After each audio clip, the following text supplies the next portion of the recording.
வணக்கம். அடுத்தவன் மனைவி சிறுகதை. படைப்பு அகில நபர்கள். நன்றி. இப்பொழுது கதைக்குள் செல்லலாம். நாங்கள் இன்றைக்கி படுத்துக்கிறதுக்கு வரல.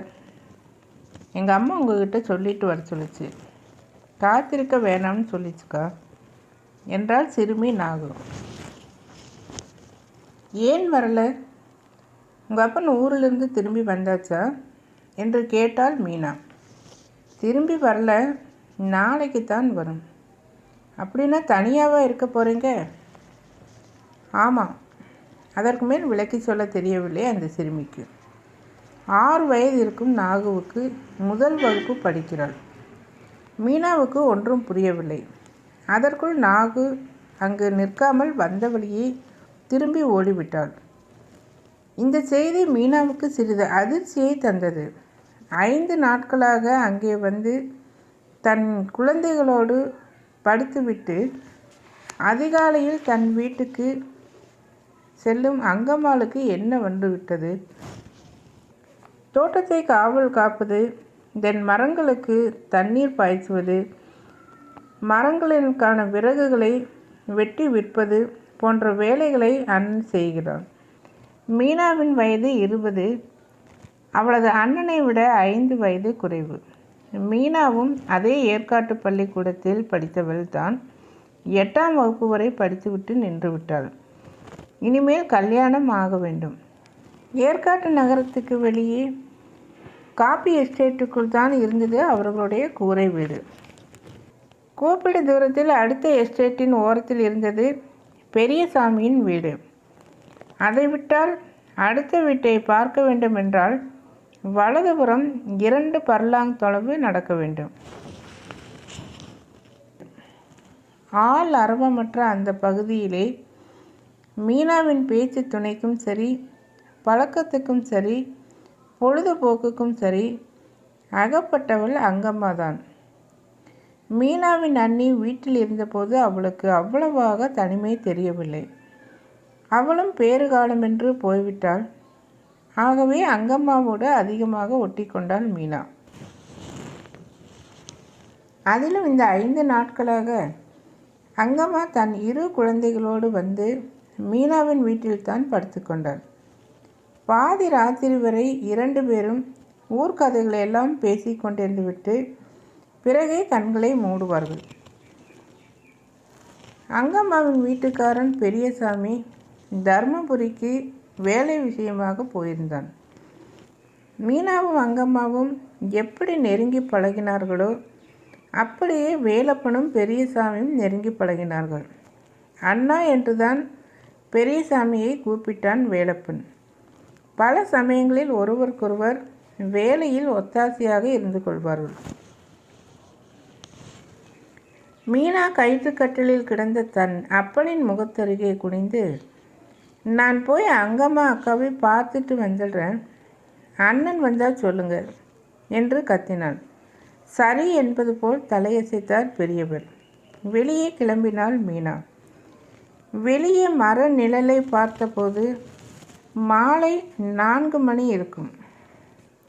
வீட்டுக்கு அருகில் இருந்த மரம் பட்டு போனதால் அதை விறகுக்காக வெட்டி கொண்டிருந்தான் வேலப்பன். விறகு கட்டைகள் தரையிலும் கிடந்தன. சுவர் ஓரமாகவும் குவிக்கப்பட்டிருந்தன. அந்த அடிமரத்தை பார்த்த மீனா ஒரு கணம் அதன் அருகே நின்று கவனித்தாள். அதற்கு மேலே அதை இன்னும் வெட்டி சிதைக்கக்கூடாது. அப்படியே விட்டு வைத்தால் அதன் மேல் சாயங்கால வேளைகளில் உட்கார்ந்து கொள்ள வசதியாக இருக்கும். மாடி வீட்டார்களுக்கு வசதியான மடக்கு நாற்காலி என்றால், கூரை வீட்டார்களுக்கு இப்படி ஒரு மர மேடை இருக்கக்கூடாதா என்ன? அண்ணன் வேலப்பன் வந்தவுடன் அவனிடம் சொல்ல வேண்டும். அவனுக்கு பிறக்கப் போகும் குழந்தையை தூக்கி கொண்டு இந்த அடிமரத்து மேடையில் உட்கார்ந்து கொண்டு கொஞ்சினால் எவ்வளவு நன்றாக இருக்கும். அங்கம்மாவின் வீட்டை நோக்கி புறப்பட்டால் வேலப்பனுக்கு இருந்த வசதி பெரியசாமிக்கு இல்லை. ஏனக்கா என் மேலே கோபமா உனக்கு? வரலன்னு சொல்லி அனுப்பிச்சிட்டியே. நாளைக்கோ மறுநாளோ பெரியண்ணன் ஊரிலிருந்து வந்துட்டா நான் தான் உன்னை கூப்பிட போகிறோன்னா என்ன, இல்லை நீ தான் நான் கூப்பிட்டா வந்துடுவியா? அங்கம்மா பதில் ஏதும் சொல்லவில்லை. ஏனோ வழக்கம் போல் இல்லாமல் அவள் முகம் வாட்டம் கண்டிருந்தது. காரணத்தை கேட்டு பார்த்தாள் மீனா. அங்கம்மா வாய் திறக்கவில்லை. வெறித்து பார்த்து கொண்டிருந்தாள். அவள் கண்களில் நீர் பொலபொலவென்று சிந்தின. நீ என்ன சொல்கிற? மீனா பதறினாள். இந்த உடம்பு இதில் ஒட்டிகிட்டு இருக்கிற சதையும் தானா மனுஷங்க? ஆம்பளைங்க பொம்பளைங்க இதுக்கு மேலே ஏதோ உன்னை நம்பித்தானே தாயின்னு தங்கச்சின்னு தாரம்னு பிரித்தாங்க. இல்லைன்னா ஆடு மாறு மாதிரி எந்த பொம்பளையும் எந்த ஆம்பளையோட போகலாமே. பொம்பளையோட கழுத்தில் தாலி எதுக்கு? துணுக்குற்றாள் மீனா. படிப்பு வாசனையே இல்லாத அந்த பெண் பேசிய பேச்சு அவளை கதிகலங்க அடித்தது. நடந்ததை சொல்லு, கத்தினாள் மீனா. என்னை உன் தங்கச்சின்னு நினச்சி சொல்லு. உடன்பிறப்புன்னு நான் எதை நினச்சோன்னு அது என் நினைப்பில் மண் அள்ளி போட்டுருச்சு. யாரைத்தான் இந்த உலகத்தில் நம்புறதுனே தெரியல. மீனாவின் நெற்றி பொட்டில் மின் வெட்டியது. அவளுக்கு உண்மை விளங்கிவிட்டது போல் தோன்றியது. தான் சந்தேகப்பட்ட மனிதனை பற்றி நினைத்து கொண்டாள். அப்படி ஏதாவது நடந்திருக்குமோ? மனசிலே கள்ளங்கம்படி இல்லாமல், சூதுவாது இல்லாமல், வித்தியாசம் பார்க்காமல் ஒருத்தி சிரித்து சிரித்து பேசினா அவளை தப்பான பொண்ணுன்னு நினச்சிக்கிறதா என்று கேட்டாள் அங்கம்மாள். தெளிவாக சொல்லக்கா. சொல்கிறதுக்கு என்ன இருக்குது? வேலை பண்ண என் கையை பிடிச்சி இழுத்துருச்சு. வேலையே பயிரை மேய்ஞ்சா பின்ன எப்படி? கன்னத்தில் ஓங்கி அரைஞ்சிட்டு வெளியே போக சொன்னேன். உங்கள் பெரியண்ணன் காதில் இது விழுந்தா இளநி சீவராப்பில் உங்கள் அண்ணனையும் தலையை சீவிப்பிடுவார். அவர் மான ரோஷம் பார்க்குற ஆம்பளை. கைகளை முகத்தில் புதைத்து கொண்டு தேம்பி தேம்பி அழுதாள் மீனா. 2 நாட்களாக அங்கம்மாவை வேலப்பன் பார்த்த பார்வையே சுத்தமில்லாத பார்வையாக மீனாவுக்கு பட்டது. கண்களாலேயே பார்வை அளவில் விபச்சாரம் செய்யும் ஆண்களையும் பெண்களையும் அவள் பார்த்திருக்கிறாள். விகாரம் படிந்த மனத்தில் வெளிப்பாடே பார்வையில் ஏற்படும் கோளாறு என்பது அவளுக்கு தெரியாமல் இல்லை. ஆனால் அது இந்த அளவுக்கா தன் அண்ணனை தலை குப்புற விட செய்து விட்டது? சரி, நான் வாரேன். எழுந்திருக்க முயன்றாள் மீனா. இது யாருக்கும் வெளியே தெரிய வேண்டாம். தெரிஞ்சால் நம்ம 2 பேர் குடும்பமானமும் நாசமாக போயிடும். சரையில் என்று வெளியே புறப்பட்டாள் மீனா. தன் வீட்டுக்குள் நுழைந்த பொழுது அவளுடைய தேகம் எங்கும் குப்பென்று பற்றி எறுவது போல் ஒரு உணர்ச்சி ஏற்பட்டது. அறையை திறந்த மீனாவிற்கு வேலப்பன் சாயா கடையில் இரவல் வாங்கி வைத்திருக்கும் சில பத்திரிகைகள் இறைந்து கிடைப்பதை பார்த்தாள். அந்த பத்திரிகைகளை கையில் எடுத்து பார்த்தாள். அவற்றில் நல்ல கதைகளும் இருந்தன, கெட்ட கதைகளும் இருந்தன. தான் படித்த அந்த கெட்ட கதைகளை பரீட்சை செய்து பார்க்க அங்கம்மாளை தேர்ந்தெடுத்து விட்டான் போலும் அண்ணன்காரன். ஒரு பத்திரிகையை கையில் எடுத்துக்கொண்டு வெளியே வந்தாள் மீனாள். வெட்டப்பட்டிருந்த அடிமரத்தின் மேல் உட்கார்ந்தாள். சுற்றுமுற்றும் பார்த்தாள். மரம் வெட்டும் கோடாரி ஒன்று அருகில் கிடந்தது. பத்திரிகையை எங்கோ வீச்செறிந்து விட்டு அந்த கோடாரியை கையில் எடுத்தாள் மீனா. வேலப்பன் வந்தவுடனே அவன் தலையை அந்த மரத்தின் மேலே வைக்க சொல்லி அவன் கழுத்தை பார்த்து ஒரே போடு போட்டுவிட்டால் மானம் மரியாதை கெட்டவனுக்கு உயிர் எதற்கு? வேலப்பனே அப்பொழுது வீடு திரும்பி கொண்டிருந்தான். கோடாரியை பக்கத்தில் வைத்துவிட்டு ஏதும் அறியாதவள் போல் மீனா அவனை, நான் ஓசி பத்திரிக்கை வாங்கியாந்திருக்கேன், நீ இப்படி தரையில் தூக்கி போட்டிருக்க. பத்திரிகையை கையில் எடுத்து மண்ணை தட்டினான் வேலப்பன். ஆம்பளையும் பொம்பளையும் என்ன கதை எழுதுகிறாங்க? நான் உனக்கு கதை சொல்கிற கேளு. மீனாவின் குரலில் அவனை கட்டுப்படுத்தி நிறுத்தி வைக்க என்ன சக்தி இருந்ததோ தெரியாது. அப்படியே நின்று அவனை உற்று நோக்கினான். அவனுக்குள்ளே குறுகுறுத்த குற்ற உணர்ச்சியொன்று அவனை பணிவுள்ளவனாக மாற்றியது. வழக்கமாக காணப்படும் வேலப்பன் இல்லை அவன். மீனா கதை சொல்லத் தொடங்கினாள்.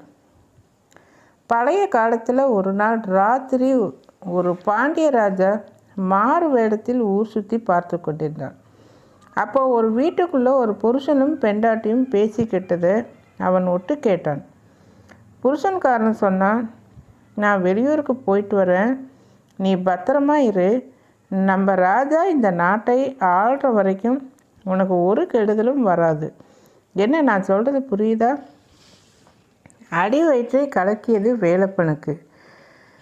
புரியுது என்பது போல் தலையை ஆட்டி வைத்தாள் அவன். அன்னையிலிருந்து அந்த ராஜாவுக்கு அந்த வீட்டை காவல் காக்கிறதும் ஒரு வேலையாக போச்சு. ரொம்ப நாளைக்கு அப்புறம் ஒரு நாள் ராத்திரி திரும்பவும் அந்த வீட்டில் ஆம்பளை குரல் கேட்டது. வந்திருக்கிறது அவள் புருஷன்னு தெரிஞ்சுக்காம வேத்த ஆம்பளைன்னு நினச்சிட்டு அந்த ராஜா கதவை தட்டிட்டான். பிறகுதான் ஆம்பளையோட குரலை கேட்டவுடனே அவனுக்கு தான் செஞ்ச தப்பு தெரிஞ்சது. ஒரு வீட்டை மாத்திரம் தட்டினா அந்த ஆம்பளை தன் பொண்டாட்டியை சந்தேகப்படுவான்னு நினச்சி அந்த தெருவில் உள்ள எல்லா வீட்டு கதவையும் தட்டிவிட்டு ஓடி வந்து விட்டான். இந்த கதையை நீ முன்னால் கேட்டிருக்கியா? மீனா தன் அண்ணனை பார்த்து கேட்டாள்.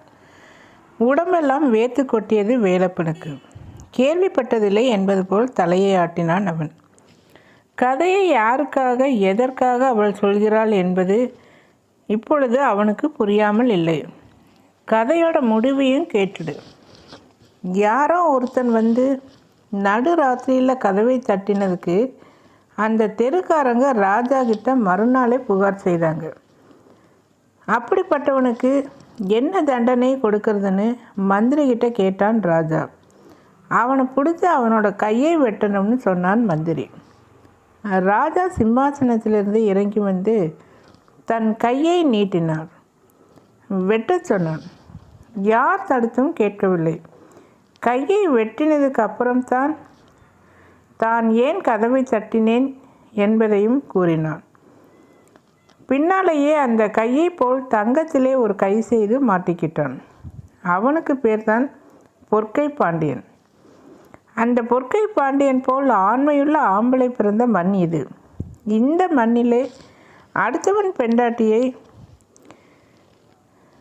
தொட நினைத்த உனக்கு என்ன தண்டனை கொடுப்பது? குனிந்த தலை குனிந்தபடியே இருந்தது வேலப்பனுக்கு. அவனால் தலையை உயர்த்தி தன் தங்கச்சியை பார்க்க முடியவில்லை. என்னோட கையை ஒருத்தன் பிடிச்சி இழுத்தா நீ என்ன செய்வ அண்ணா?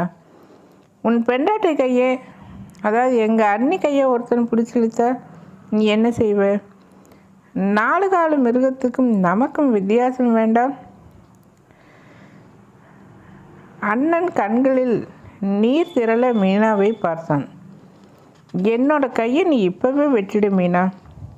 நான் செஞ்ச துரோகத்துக்கு இது கூட பத்தாது. என் கையை வெட்டு மீனா, இப்போவே வெட்டு. வெட்டப்பட்ட அடிமரத்தின் மீது தன் வலது கையை வைத்தான் வேலப்பன். அதை உடனடியாக துண்டிக்க சொல்லி அவனிடம் மன்னிப்பு கேட்டான், மன்றாடினான். உண்மையாகவே அவன் தன் தண்டனையை ஏற்க தயாராகிவிட்டான். நஷ்டம் உனக்கு மாத்திரமில்லை, நீ வேலை செஞ்சு எங்களுக்கெல்லாம் சோறு போடணும், உன் பொண்டாட்டி பிள்ளைய காப்பாற்றணும். நான் ஒன்று சொல்கிறேன் கேளு.